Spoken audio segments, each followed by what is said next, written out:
continuando, né? Células-fonte, então, para a gente dar, né, uma revisada e uma sedimentada no nosso conceito, essas células-fonte, elas vão acabar fornecendo a matéria orgânica, tá? Então aqui, ó, a gente tem as células-fonte da folha, né? A célula companheira, que é aquela célula que vai ou enviar a matéria orgânica para o floema ou, né, retirar a matéria orgânica do floema e disponibilizar para outras células. E aqui a gente tem, né, os constituintes do floema. A gente vai detalhar isso depois. Na semente, a semente ela tem células-fonte específicas. A gente já até falou delas, que são os cotilédones, né? Se a gente lembrar lá da semente, da germinação, os cotilédones são aquelas folhinhas modificadas que existem dentro da semente que vão fazer com que o embrião seja nutrido, né? Então eles vão direcionar nutrientes para o embrião enquanto ele está dentro da semente. A gente tem que lembrar que dentro da semente não tem luz, então não teria como o embriãozinho fazer a fotossíntese.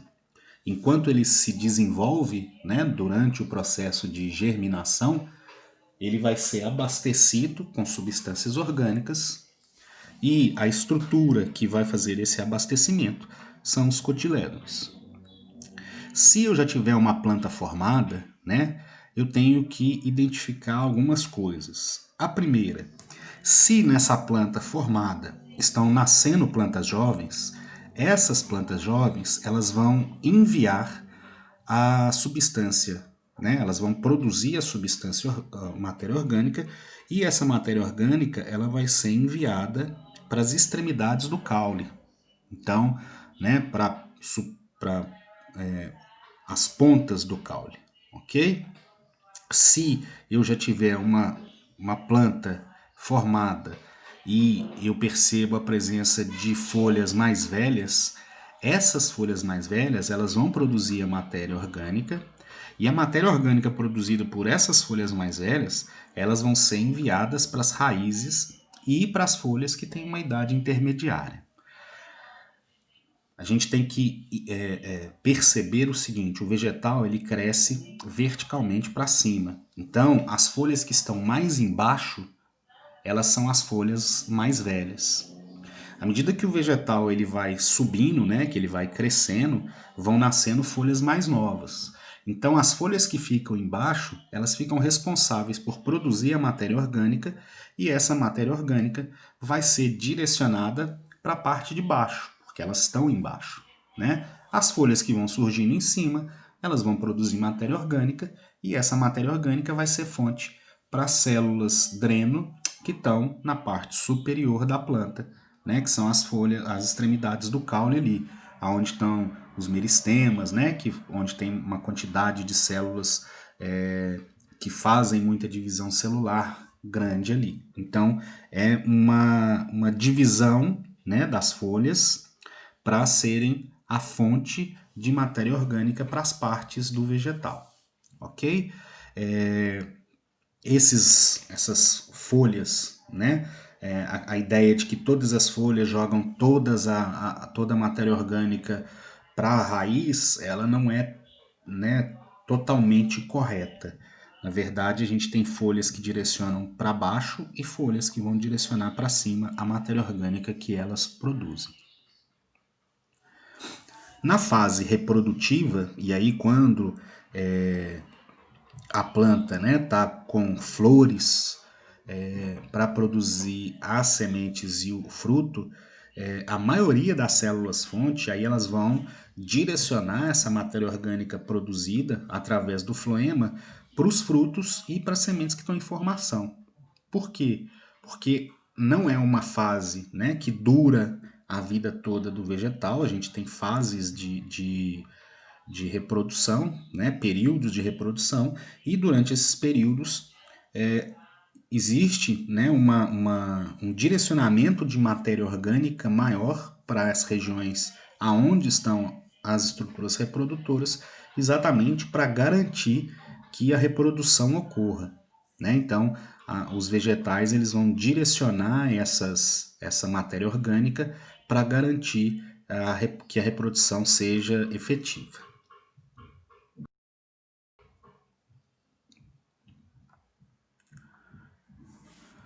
E aí, como é que a gente explica essa condução de seiva floemática?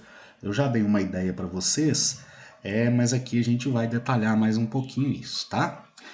Para explicar essa condução, a gente tem um fenômeno, né, que a gente chama de hipótese de fluxo de massa ou hipótese do desequilíbrio osmótico. Nesse caso, o que acontece, né? Os órgãos que produzem a matéria orgânica concentram soluto próximo a eles, então aqui fica mais concentrado. Então a água passa do meio menos para o meio mais concentrado.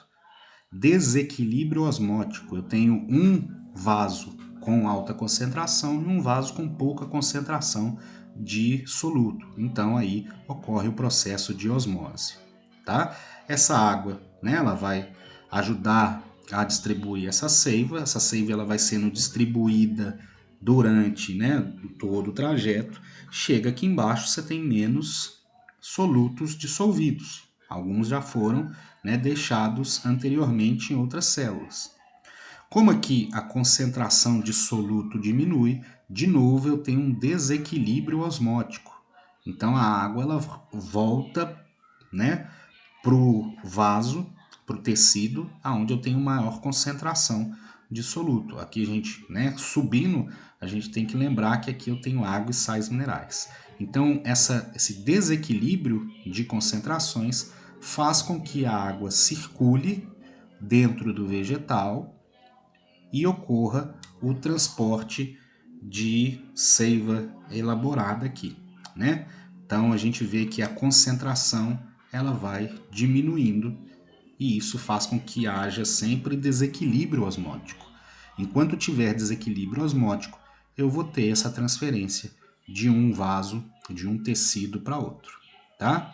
Então, a fonte, né? No caso ali, as células da folha, elas têm os elementos floemáticos dela, né? Então, a pressão osmótica dentro desses elementos floemáticos é maior do que nas células vizinhas.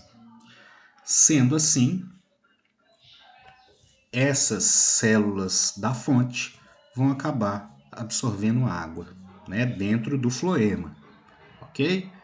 Isso vai acabar criando um arrasto, um fluxo de moléculas orgânicas, né, das células que são produtoras ou que armazenam muita matéria orgânica para células que têm menor. Então aí a gente tem um arrasto de substâncias provocado por esse desequilíbrio.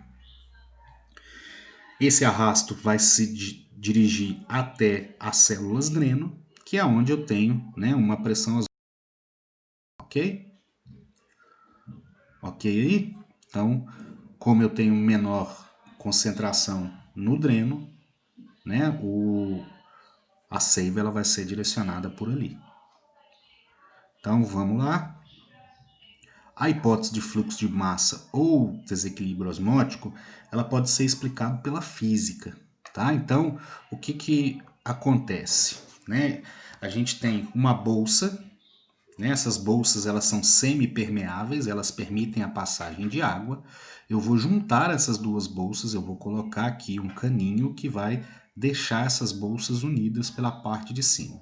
Uma bolsa eu vou colocar muito soluto, no caso aqui um açúcar, e na outra eu vou colocar água pura, que não tem nada misturado. O que é observado? A parte, né, a água que está na bolsa com menor fluxo, com menor concentração, ela vai ser direcionada, né, para a bolsa que tem uma maior concentração de soluto, tá? Então, a gente nota que essa bolsa aqui, ela incha, tá? Com o tempo isso acaba ocorrendo, né, o equilíbrio.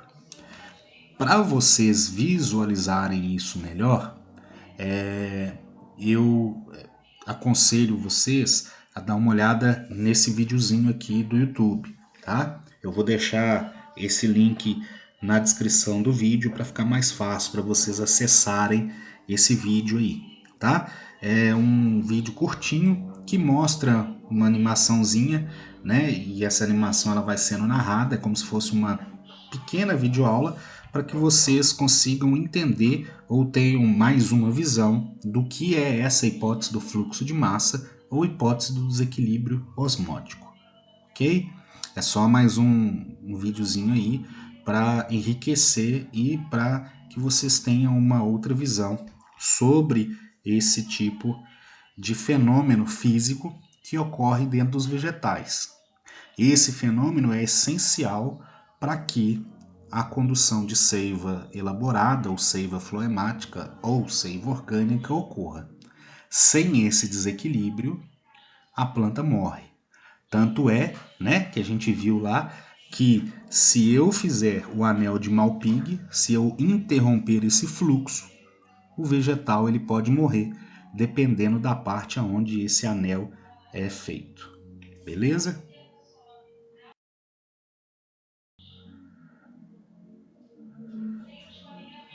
Então, para terminar, né, nosso famoso registro. Então, vamos registrar o que nós vimos nessa aula de hoje, né?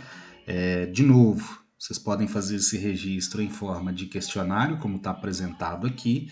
Vocês podem só colocar tópicos que respondam a essas perguntas, ou vocês podem usar essas perguntas para guiar vocês para formar, para construir um mapa ou um esquema aí para facilitar o estudo, tá? Façam isso no caderno, não precisam me enviar, no caderno de biologia, e isso vai ser um material de estudo posterior para vocês. Então, o que a gente precisa saber dessa aula de hoje? O que é o anel de Malpighi, que foi a primeira coisa que a gente viu hoje, né? Qual tecido condutor está relacionado com esse anel de Malpighi? Diferencie células-fonte e células-dreno. Qual que é a diferença entre esses dois tipos de célula aí, tá? E usando as suas palavras, tente descrever a hipótese do fluxo de massa ou hipótese do desequilíbrio osmótico. Tá? Se você conseguir fazer essas anotações aí, de preferência usando as suas palavras, se você conseguir organizar essas informações aí, significa que você conseguiu entender como é feita essa condução de seiva floemática. Beleza? Essa aula termina aqui. Enquanto vocês fazem o registro, eu vou estar disponível para que vocês tirem dúvida ou façam alguma pergunta que ainda se faça necessária. Beleza? Então é isso aí. Valeu, obrigado. Até.